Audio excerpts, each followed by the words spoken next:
Welcome to Open House, the real estate and mortgage show on News Talk 580 CFRA. With Frank Napolitano and Paul Rushforth, here is Steve Gregory. Well, one of us is here. Yeah, it's actually a really, really nice morning not having Frank in studio today. He was supposed to call in, and obviously he's struggling with a little bit of reception, but I'm willing... Well, that's what you say. You know what he's actually doing? I would guess he's probably having a mimosa or a Caesar. He's in Punta Cana, so he's got his big Bermuda shorts on with his metal detector. Oh, looking at... And those aren't shorts, those are capris. Oh, right. Those are capris he's got on. Yes. Hey, you know what? We got Greg sitting in Frank's seat, and the nice thing about that is I didn't have to move my monitor because Greg's tall enough I could see him over my monitor, which is great. I mean, Frank, you couldn't see. He was hiding behind the monitor. It's weird for me to look over and have to look up. Seriously, instead of down. Yeah, it rarely happens. Well, I'm going to tell you that the listenership is probably going to be at its all-time high because I have been promoting the show without Frank this week, and so I think that we're easily tens and tens and tens of thousands of people listening to the show now without Frank. He's probably busy doing mortgages. Well, yeah, sure he is. Anyways, let's get on with this with the show. Hey, the rate down again. Yeah, it was really nice to see. Big one. Listen, there was talk, and there was lots of talk about that going down a quarter point during the week. And then, of course, we had inflation come out, and, inflation go from 1.6 to 2. We had the unemployment go from 6.5 to 6.8. GDP was flat again, which means that the market and the economy is struggling. So all the signs were definitely showing that we had to go down half a point. Not to mention, Frank mentioned it last week, 1.2 million mortgages are coming up for renewal in 2025. Rates have to come down. And for the longest time, though, there was talk that we might only go down. I mean, the job report was quite positive, minus we did have, unemployment, but we did add a lot of jobs. And I think that for a while, there was talk of maybe a quarter point. And I remember thinking to myself, listen, we need to get this economy going. We need to get this market going. We need people spending money. And I think that the half point was really, really good. Now, they have come out and said that they're going to be a little bit more cautious in 2025 than what we thought they were going to be. But they do still believe that there's another 0.75, maybe 1% that they will still go down during 2025. Which will put our mortgages in a very, very healthy territory.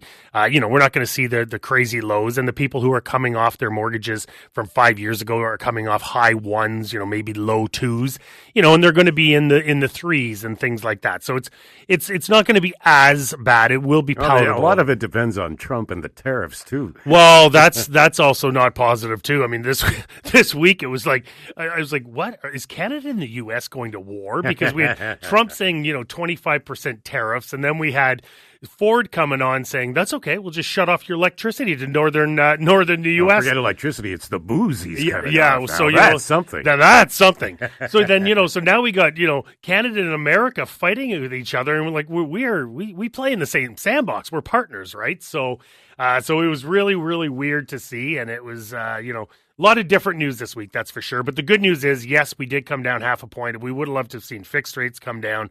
And that will happen in the future, but it was good to see that we did see half a point drop in prime. Speaking of booze, how are the drinks in Punta Cana, Frank? Drinks are fine. Do I get to talk about real estate now? Thanks for joining us, Frank. I knew if we started talking mortgages, you'd get right on the phone. Well, yeah, and it was really nice. I mean, Stephen, producer Stephen, what's that? Our listenership just went way down. Yeah, way down. We just plummeted. Yeah. No, the signal here is hit and miss, so depending on where you go. And where I was quiet but lousy signal. So I found a place where hopefully it stays quiet. But the signal's good. And where's that? The disco? I'm no disco. I'm in beautiful Punta Cana enjoying the beautiful white sand for the last week on a vacation, not a conference, with high school friends that my wife and I have known for 45 years. So it's nice to get away from our kids, our grandkids, and just chill for a week. Did you find anything with the metal detector? in your Capri? Frank, I don't know if you heard the little jab at the start. We got Greg sitting in your seat, and, he's a little bit taller than you, so I didn't have to move the monitor today, which was nice. Really, eh? Greg is that much taller than me? Well, he's not 5'4". He must have a bigger torso. No. Yeah. So anyhow, the rates came down, Frank. They did. Bank of Canada did what was expected once we saw what happened last week with the job report, and no surprise. And I listened to Paul saying he thinks 3/4 of a point. There's a lot of bank economists that actually think that number could get back down to where we were pre-pandemic, which was the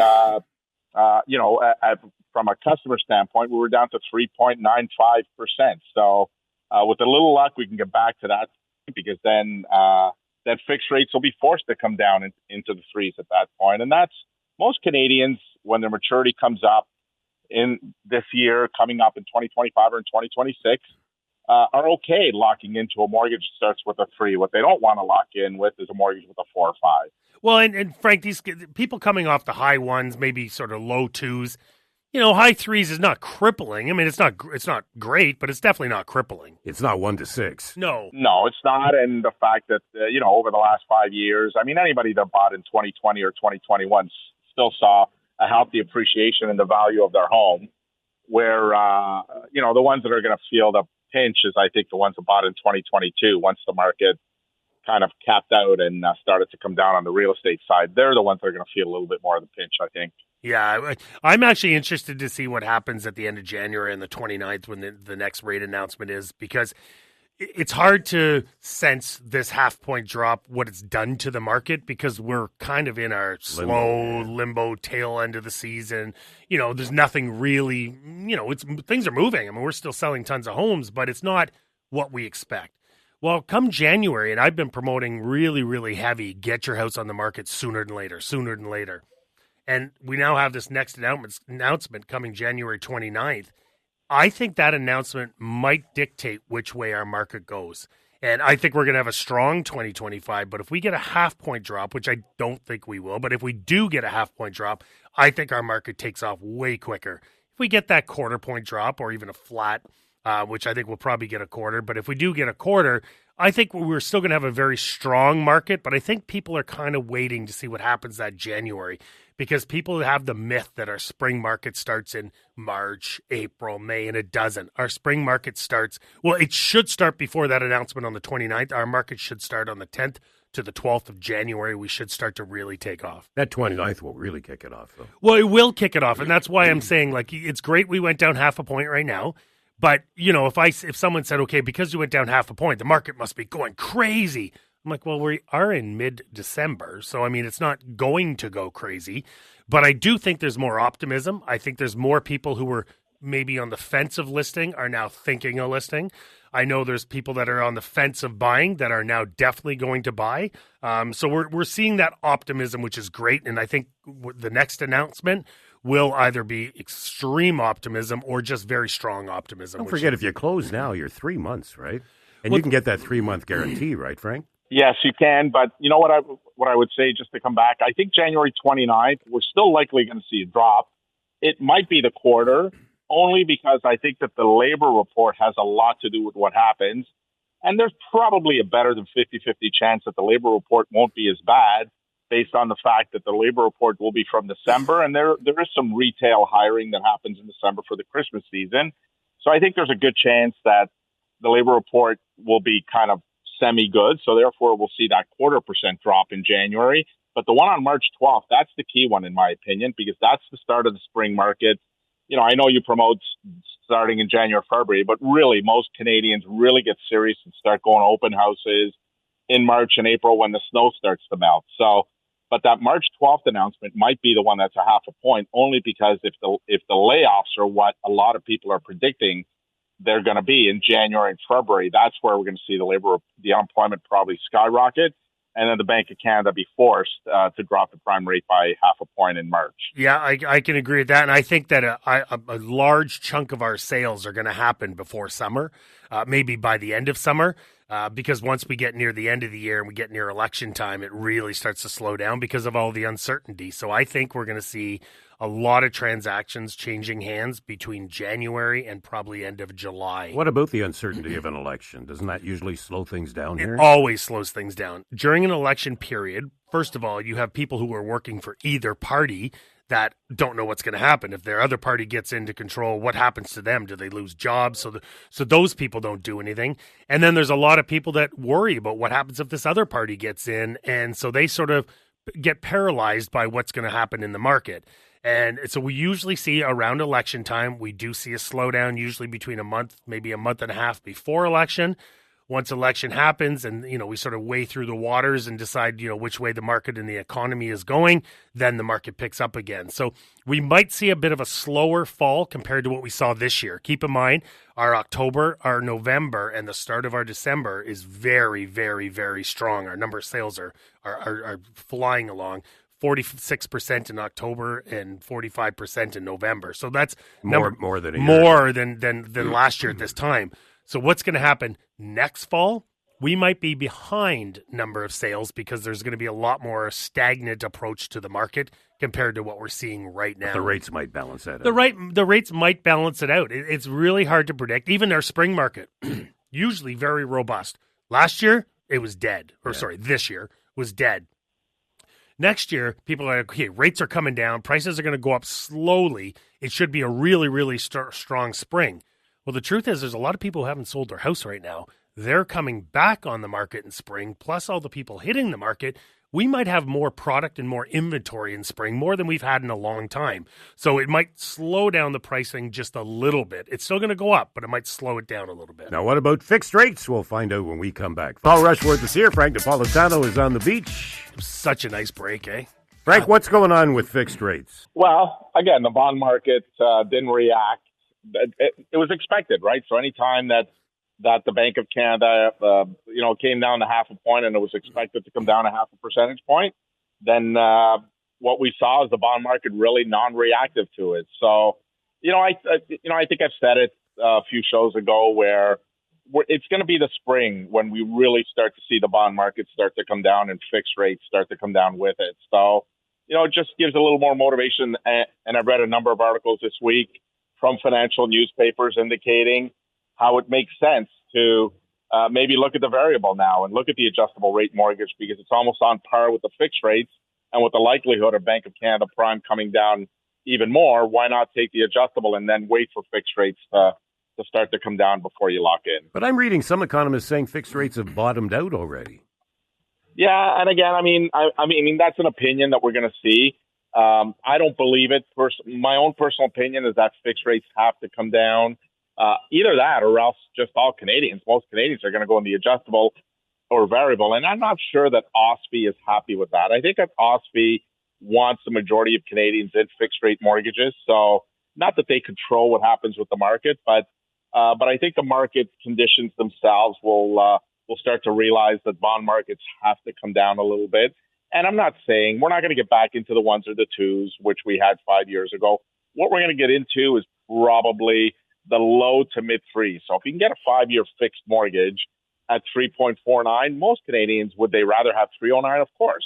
But at 3.49, they'd be comfortable with it. And, we're not that far off. I mean, we've got some lenders right now that are talking about very soon they'll be at the 4.09, 4.14 mark. So we're not that far off. Before the 1.1, what was considered a low interest rate?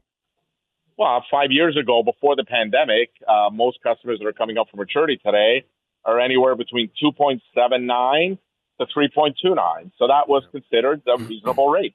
I still remember years ago, Steve. Remember you and I? We were at 1.75. Yeah. I had probably 3 investment properties that were at 1.75, and the rate was so attractive. I ended up selling the units. I'm not sure why, but anyway. You idiot. I know. It is what it is. Hey, new mortgage rules tomorrow, Frank. What's that, sorry? The new mortgage rules kick in tomorrow. They do, eh? So when they plan them, let's start them on a Sunday. Like any bank. I was going to ask about that. Why does that make any sense at all? It just shows that the thought that they put into some of these things. When they instituted the new rules, the default insurers weren't given any warning, and they're the ones who administer them. So, you'd think that they spoke to them before they picked the date and made the moves. But we received notices from all lenders and all default insurers this past week indicating they're ready to go. They weren't ready to go until now, but we've got a handful of clients that we've approved on a 25-year amortization but want to go to 30, and their closings aren't until January. So on Monday, we'll be able to submit the deals back in and get them adjusted to the 30-year amortization. So, if you're a first-time home buyer and you bought a home and you've already been approved with a 25-year amortization and you think, the payments are going to be tough, nothing wrong with reaching out to your bank and or your mortgage broker and saying, listen, the 30-year amortization is now in place and I qualify for it. I'd like to get my mortgage approval amended to a 30-year amortization. It will also qualify them for more house too, right, Frank? Well, no, but for the people that are bought is what I'm saying, right? Yeah, I know, They but I'm saying now for sure, first-time home buyers, you can kick it up a little bit if you want. For sure, you're probably looking at about a 10 to 12, depending on your scenario and where you're buying. You're looking anywhere between a 10 to 15% increase in buying power, so pretty substantial. But again, be very careful. I've seen some articles where, by taking a 30-year amortization, you're saving $300 a month. You're not saving $300 a month.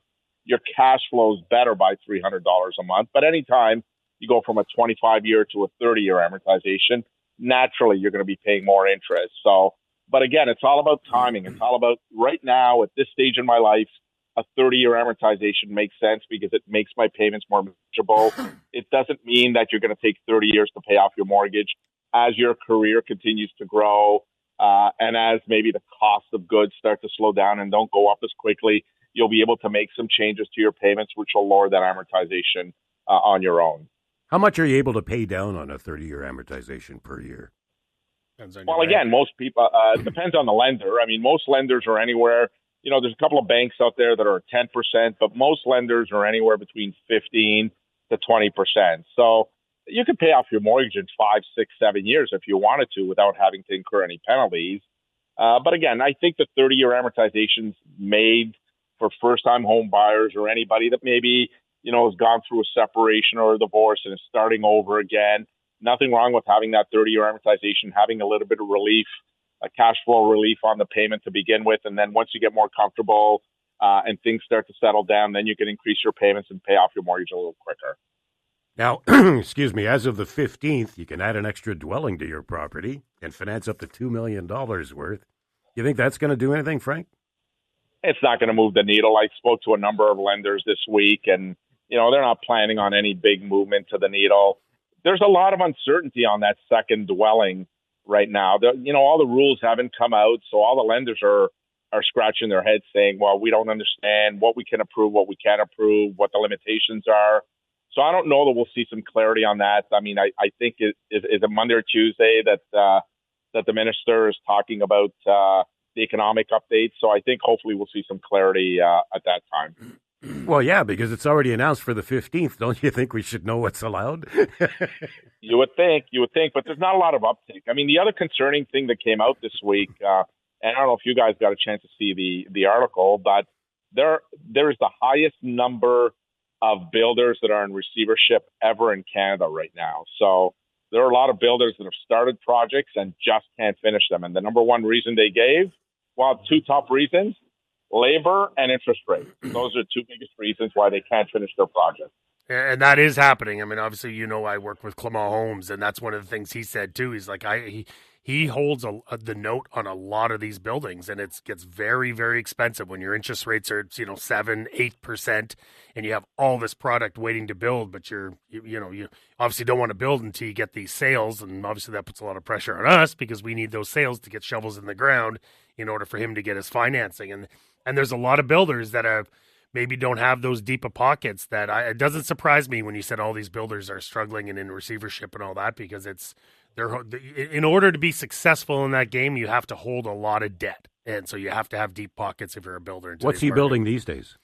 So we have so many subdivisions on the go and so many projects on the go, to be honest with you. We have, townhomes in Russell. We have townhomes in Rockland. We have condos in Rockland on the golf course. Condos, starting in the fours. Townhomes starting in the low fives, and we even have some there at $499. Wow! But if you go to our website, we have hundreds and hundreds of products from Clement Homes, one of the top builders that I've ever had the pleasure of dealing with. But if you go to our website at paulrushforth.com, you'll get to see all the subdivisions. And with the subdivision that's coming up right now that we are selling right now, but we're just about to get shovels in the ground, is in Russell. We have some beautiful townhomes in Russell coming up right now, and there's quite a few of them coming up in an amazing location. So go to our website at paulrushforth.com to see all the Clement Homes product we have for sale right now, and there's a lot. Boy, those rates could be low by the time these things are finished. Well, that's it. I mean, and last year it was almost like, we sold a ton of homes. We almost sold 100 of his homes last year, and that's with the rates crazy like that. And his product is a first-time home buyer product. They're condos and townhomes. But, so to sell that many homes with the rates the way they are, with rates coming down, it's going to make it that much easier. But, you want to talk about lifestyle. I know Greg was out there the other day taking a lot of the videos. We have all these beautiful condos right on the golf course, on the Rockland Golf Course, and these townhomes. Definitely check it out. It's worth looking at because the prices are very attractive, but the product is even more attractive. 521-TALK, 521-8255. We will be right back. Welcome back. Frank on the beach. Paul and I in winter. Frank, a son of a what? Oh, on the beach. Oh, on the beach. Oh, sorry. Hey, when you're... that sun is beaming down on me right now. Yeah, you know what? It's beaming in the studio, too, from the market. We have the same sun, We have the exact same sun. Ours, we're not in our capris, though. We're in our pants. So, yeah. Hey, when you're applying for a mortgage, Frank, are taxes included in whether or not you qualify? Yes. House taxes? That's where, the property taxes you're talking about. Yeah. Yeah, they are. And that's why, when we pre-approve clients, we always say, now we need to know about the property, a little bit more information on the property. Because as Paul can say, I mean, you buy a property in one neighborhood and you could be paying $700,000 for it, but the property taxes are $4,000. And you can go to a neighborhood a few kilometers away, and that same $700,000 home, now their property taxes are $6,000. So that makes a difference in your qualifying. And now they're going up 3.9%. Yeah, you know what? Listen, 3.9%. I think they worked it out to be an average of $170 a year or something that per household on average. Which you think about, it's not crazy over the year. But it just adds on to everything, right? Like it adds on to your groceries, it adds on to your gas, it adds on to, kids' schooling, it adds on to everything. And now we're increasing our property taxes. And keep in mind, our property taxes already are high. There's other places. I still remember when I was in Slovakia with my girlfriend visiting her dad this summer. His property taxes was like €40 for the year. €40. But you're in Slovakia. But listen. There's places that have fractions compared to what our property taxes are. But ours haven't gone up as much as some, though. No, they haven't. And usually when it comes out, they phase them in for 4 years, and then they look at it and they phase it in again. And a lot of people will look at that assessed value, and they'll be like, "That's BS. My house is not worth $500,000." No, that's your assessed value, and that's what you pay tax on. And usually it's way lower than what your house value is. Don't go fight it. Don't go to the city and complain about it because you're paying tax on a lot less unless it's higher. Yeah. And listen, in my real estate career of almost 20 years, actually it is 20 years, I've only seen maybe a handful of their assessment being higher than the actual value of their home. And that's where you could go and fight that.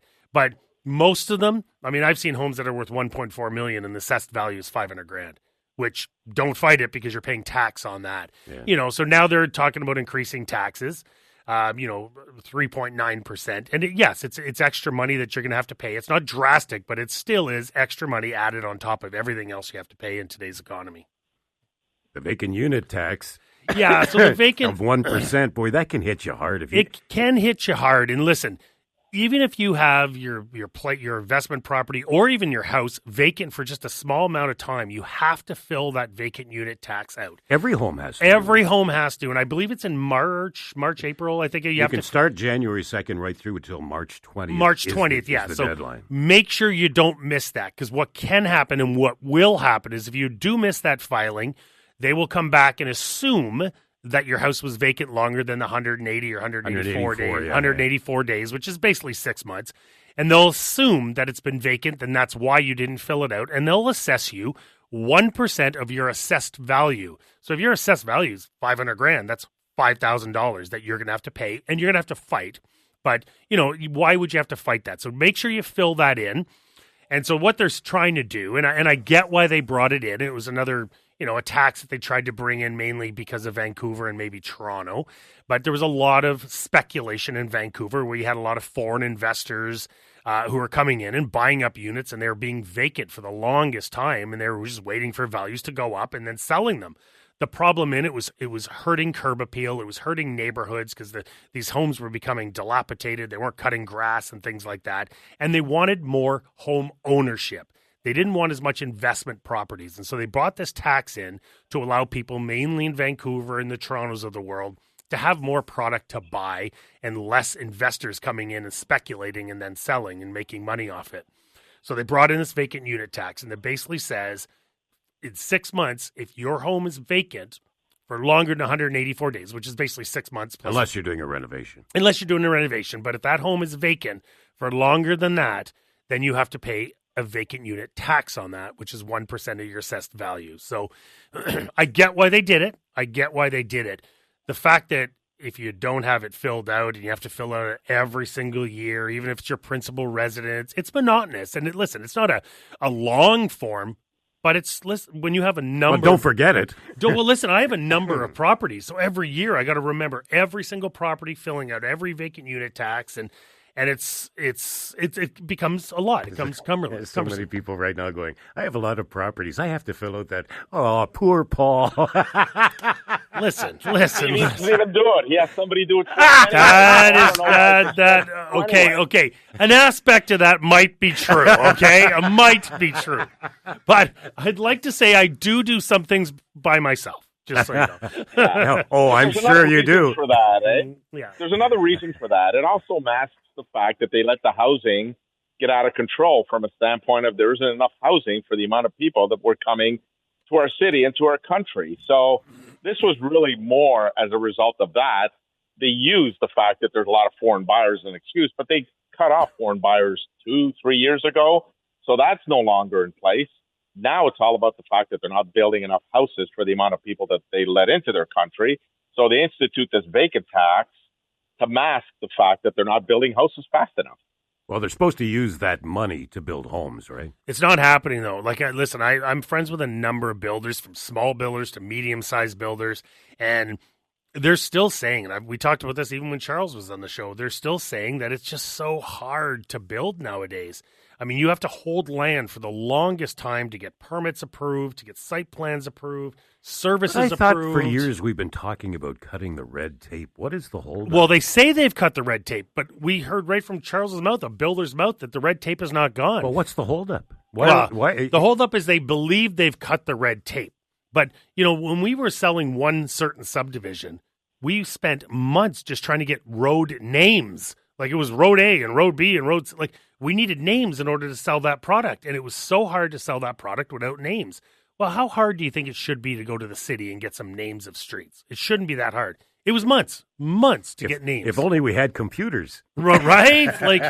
Right? I mean, so that's just something little. Like how about services to get wires in and all the services that come with a new home subdivision? It should be, here's my plan of subdivision. Perfect. Let's stamp it. Let's get out. Let's take a look at it. No, it's months and months and months in order to get shovels in the ground. And I've seen firsthand, working so closely with this builder, how hard it is. And that's just one builder. Well, keep in mind, if he's I'd say he's a really sort of higher end medium builder. And been doing it a long time. And he's well connected because he does a lot in the outskirts. So he's well connected in these outskirts. What if you're a small builder who's building 20, 30 homes a year, and you got to carry that, right? You have to carry it, which is hard, especially with the way the rates were. But you don't have the foundation or the relationships at the city or the municipalities in order to get some of these things approved. How long do you think they're taking to build homes? So I would like to see it. Like right now, the States, I when I'm talking to some of my realtors who have builders in the States, it's like they can build it if they want. We just want to put a shovel in the ground today. Sure, go ahead. Start building. Not here. Not in Canada. It's much harder. What was the stat on builders in receivership, Frank? Well, they didn't say, I don't know if they said the number, but it's the highest that's ever been recorded, the amount of builders that are in receivership right now. A lot of them are because the interest costs are so high that they price the homes based on not knowing the interest rates would go to where they did. So therefore, their profit margin's out the window, and therefore they've had no choice but to go into receivership. Wow.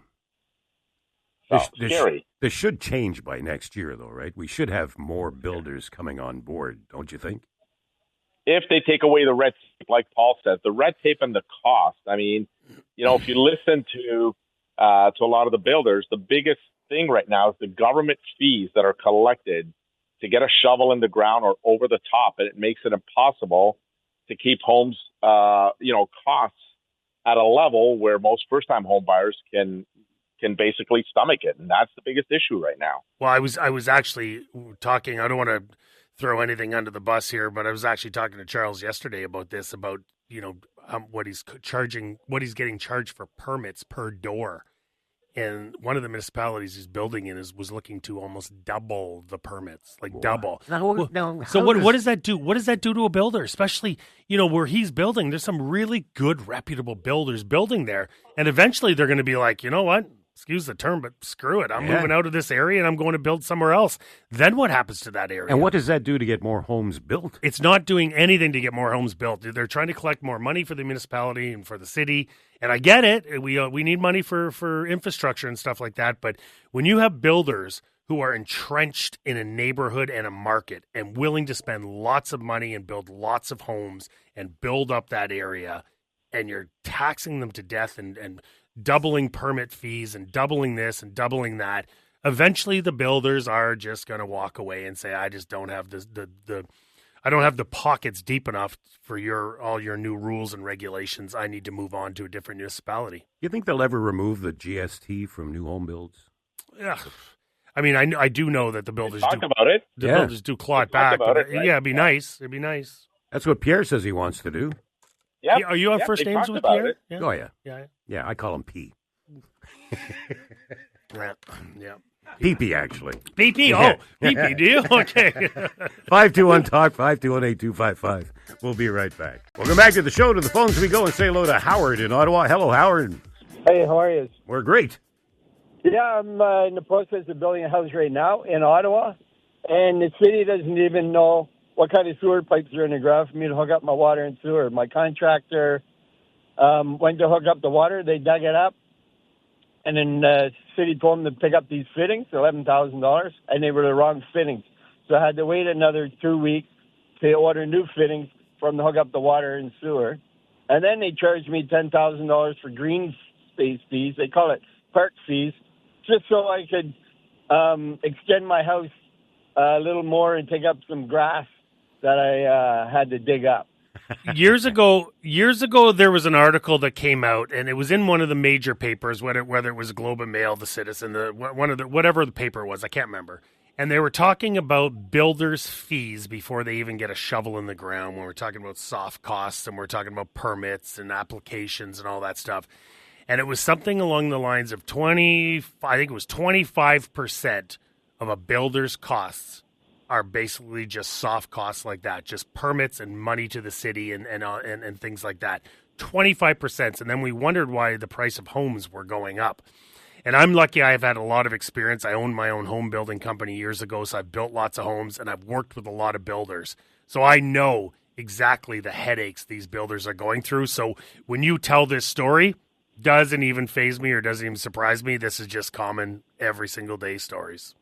Yeah, they wanted me to plant a tree in the middle of my lot before I even started building. Yeah. The city is crazy when it comes to doing things. A tree in the middle of my lot that I'm digging up to put a foundation in, I told them, no, if you make me put a tree in, I'll do it after I build the house. Yeah. Yeah, like why would you have a tree as you're building the house? It just makes absolutely no sense. Because that's a priority, Paul. Yeah. I know. Yeah. Thank you, Howard. Good luck. Thanks, Howard. Thanks, bye now. It's not even a story that even surprises me, because years ago when I had my own home building company, the red tape and the rigmarole, and keep in mind I was partnered with a builder at the time who was very well connected in these municipalities. And so he knew just about everyone. And I saw he went gray overnight. Like he went from jet black hair to gray dealing with the cities and the municipalities and stuff like that. And, we hear how, all these platforms these politicians are bringing out, how it's going to be so much easier. And then the government's, we're going to get rid of the red tape, or we're going to make this so much easier for shovels to get in the ground. And I personally believe they've made it about 10% easier. Now that in the new year, we'll have Charles on the show, and he'll probably fill us in a little bit more because he's in the trenches. But I've seen the trenches, and I see what they go through. And I'd be shocked if it's more than 10% easier to get shovels in the ground here in Ottawa. Certainly something to think about, Frank, if you want to build your own home and you're drawing money. You got to do your math. And we get clients to call us and have a certain amount of money to build their home. And I say to them, I'm not sure that's enough to even get a shovel in the ground right now. I think you better do your homework. You better dot your I's and cross your T's, because lenders don't give you money to put a shovel in the ground. Lenders give you money once you've paid for things and once you've done things. So it's very important to know what you're getting into if you're planning on building your own home. It was easier 20 years ago, wasn't it? To get money or to build? To get money. Yeah. To get money. Yeah, common sense prevailed 20 years ago. There's no common sense anymore. There's nothing. It's incredible to see the lack of common sense. Everybody's so risk averse these days, across the board. Really, even people that build homes, the laborers, are very risk averse these days because they've been burned. Now, can you explain these interest rates to me, Frank? Because I'm at a complete loss here. A 2-year closed is at 5.34. It's less for a 3-year closed. Then it's 4.64 for a 4-year closed, 4.44 for a 5-year, and 4.55 for a variable. How does this make any sense that these numbers are all over the place like this? Again, common sense prevails, but at the end of the day, our bond markets have been inversed for the last year and a half, which means that the long-term bond market returns are lower than the short term. So therefore, you're seeing the short-term rates much higher. Now, if you're investing money, it's not a bad thing. But if you're borrowing, like most people in our industry are borrowing money, then it doesn't work out so well. So the 1 and the 2-year are out the window, because that would be the logical. If you think that interest rates are coming down, then you would take a 1 or 2-year. Yeah. The bond, obviously the variable, the adjustable is based on what happens with prime rate. We've seen prime rate come down 1.75% in the last 6-7 months, where we've seen fixed rates maybe come down 0.5%. But they don't want you taking a short-term mortgage, do they? I mean, like that. It's the reason it's more expensive, because rates are going to be down in 2 years or 1 year when you take that short-term mortgage. They don't want you to take that. They want you to lock into those 5-year fixed mortgages. It's almost a full point difference, though. But I know, but why they don't want you taking the 1 or 2, because they know eventually that rate's going to be down probably a point. Right after that 1 year, 2 year. It's not totally that. It's more about the spread is very, very healthy right now. They say it's not healthy, but trust me when I say that the spread on a 5-year, a 3, a 4, and a 5-year is extremely healthy right now. And they've got you locked in for that 3-4 year, because they know that if interest rates come down, getting out will be extremely expensive penalty wise. So they've got you hooked in. So that's why the banks are really aggressively pushing the 3, 4, and 5 year. And not so much on the adjustable variable, because on the adjustable variable, your penalty will always be 3 months interest. It will never exceed 3 months interest based on the way their contract is written out. So therefore, they're extremely motivated, specifically at branch level, to push the 3, 4, and 5 year fixed, because that's where they make their most profit. So now the variable and the 5 are almost equal. 100%. And that's why I think we're going to start to see a lot of Canadians start to switch their thinking. Instead of locking in, you're going to see a whole bunch of Canadians now start to look at the adjustable variable rate, which, cross our fingers, means that hopefully the banks and the lenders will become more aggressively pricing it, so that instead of seeing a prime minus 80, 85, prime minus 90, hopefully we'll see the prime minus 1, prime minus 95, because they're going to be competing against each other. And do you think we will see that? I think we will, because I think that, as you know, if Bank of Canada prime comes down another quarter or half point January 29th, and then again on March 12th, and if the bond markets don't follow suit, why would anyone take a 5-year fix at 4.5 when you can get an adjustable variable at 3 3/4? Why would you pay 3/4 of percentage points more to lock in when you can have the flexibility of just being in that adjustable variable? And everybody will know that at some point those fixed rates have to start to follow as well. So the variance is at what right now? 0.95. Well, the variance, depending on your scenario. I mean, a high ratio, you can get prime minus 85, prime minus 90. If you're really good at negotiating, you might be able to squeeze a prime minus 95 in there. If you're on the conventional side, which means that you're doing a refinance, on refinances, the pricing's not as aggressive. Don't ask me why. It doesn't make any sense, but it's not as aggressive. So most banks on the refinancing are going to be anywhere between prime minus 45 and prime minus 65.